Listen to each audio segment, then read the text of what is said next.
Hello everybody and good day to you all. Today I'm talking about Gifted, The Gifted, season number 2, episode number 6. iMprint, the episode directed by Michael Goy. In this episode here, we got a lot of things happening. Now you got Reed, his powers are manifesting, and you have Thunderbird trying to get him to learn how to use his powers. But the messed up part about Reed is, he was born a mutant, but his father using drugs suppressed his mutant gene. And so he thought the gene went away. He didn't manifest. He started manifesting his own child, made him sick for a pretty long time, but then he adjusted, and then as you know, no powers. Presto changeo. But he had children who had powers, because he's a mutant himself. He didn't find out later. Now he's a grown man, the stress of everything's going on, watching his son turn to the dark side, everything's happening, and then his powers manifested.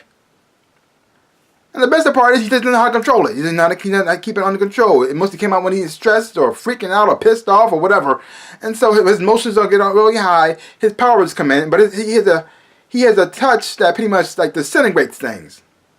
So, not good. Awesome if you know how to control it. Bad if you can't.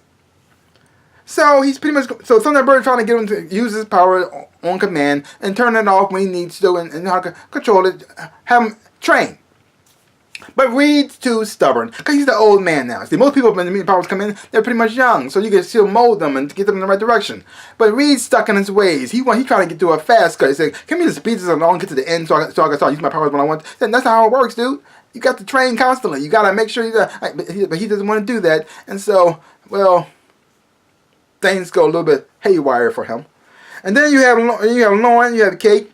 Lauren's pretty much trying to tell her mother that pretty much Andy did not get kidnapped. Andy was not forced to be a part of the dark side. Andy decided to join the dark side on his own. Okay? You have to see this. I know you love your son. I love Andy too. He's my brother. But he chose to be with the bad guys. He believes in the cause all the way through because she's having dreams that she's talking to Andy and that he pretty much trying to get her to join. And because of that, it looks like she might be starting to think that maybe Andy might be right. I don't know for sure. I don't think she actually fully want to go to the dark side, but she does love her brother. And because she loves her brother, it might make her want to lean that direction. Because there's a scene in here where her anger comes out and almost like it scares her mom a little bit. With the decision she decided to make during that time, which is not a good one. Yeah. And then you have what's going on with Andy and Lorna and the new girl and the new girl was Andy's girlfriend. Now he had his girlfriend now, and they seem to be getting along well. Even though I'm kind of scared of her, because I feel as though if Andy is to make her happy for so long, she's gonna end up turning on him, and I can see that happening. And it's not good. And her power is to turn things inside out. And that's on a person, that's not nice. Oh. And then you have Lorna on the other side, who's getting pissed off from doing all these little exercises and all these little drills and things, though. She wants to know what's going on. Because you have Reva, keep her in the dark. And she doesn't want to be just like some little peon, little soldier who just follow orders. No, she wants to be in the mix. She wants to know what's happening, what's going on. What she said, she sacrificed her family for this. She sacrificed her friends for this. So let me know what's happening so I can know where I stand. And if I know where I stand, I'll keep fighting. But if you won't tell me anything, well, I'm out. And so you see her on the outside of Reva, and then you have Isma, who's trying to get her to understand what's going on, but also telling her story as well. And you find out the origin of the cuckoos. And they pretty much stay close to the comic books, pretty much, yeah.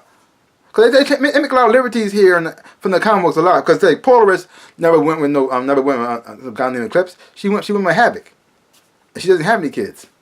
So, yeah. So, but hey, whatever. This is the TV show version. And so watching her origin, what things she's been through, and how she got to be, and how you find out she's a clone. And so, they don't say she's a clone of Emma Frost, but she is a clone.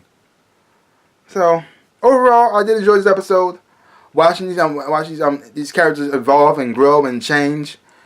And even you feel sorry for Reed because his powers manifest, but it's not at the right time. He managed to do one thing with his powers that was great, and he managed to save some people's lives with his powers. But the thing is, though, at the cost of him activating his powers, it kind of messed him up. So now he can't stop using his powers, which is really messed up. Hopefully, he'll know how to control it and keep it under control, because if he can't touch nobody, that's going to suck. And you still have Andy and Lorna on the side the bad guy's side, but because the thing is, though, they have good intentions. They want to help mutants, which is great, but the way they're going about it makes it seem like terrorists. And then the messed up part is you have Jace, who's now like becoming leader of the Purifiers now, who was a hate group who all hates all mutants. And he's pretty much helping them organize and get them on track to take down all the mutants. And the messed part is, even though he knows that all mutants is not bad, he's still trying to take down every mutant he possibly sees, which is it's gonna be really messed up. I mean, it'd be okay if he was going after the right mutants, but he's not. He labels all mutants the same, and he's trying to act like he's better than the Purifiers, but in a lot of ways he acts just like them. So messed up. Because you went from a character who you didn't like, and then you start to feel like a little bit sorry for him because you understood where he was coming from, to a character you don't like at all now. You really don't. Because the fact that he pretty much he left his wife to be part of this group shows how messed up he is.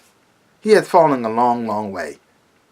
I mean, when the Sentinel program gets rid of you, and they chase mutants, and they're telling you, dude, too much. I think you've crossed the line. When is the point he's going to actually see himself and say, you know what? I think I'm on the wrong side. Yeah. Well, like I said, great episode. Really enjoyed it a whole lot. Leave comments down below. Let me know what you thought about this episode of The Gifted. If you haven't watched it, check it out for yourself. Hopefully when you watch it, you will enjoy it. Have fun watching it too. So give my channel a big like, hit thumbs up, shaboop, and subscribe to my channel and share. I would appreciate it, like I always say, in my dreams and in my life. I am the Ninja Rabbit. Peace out, people.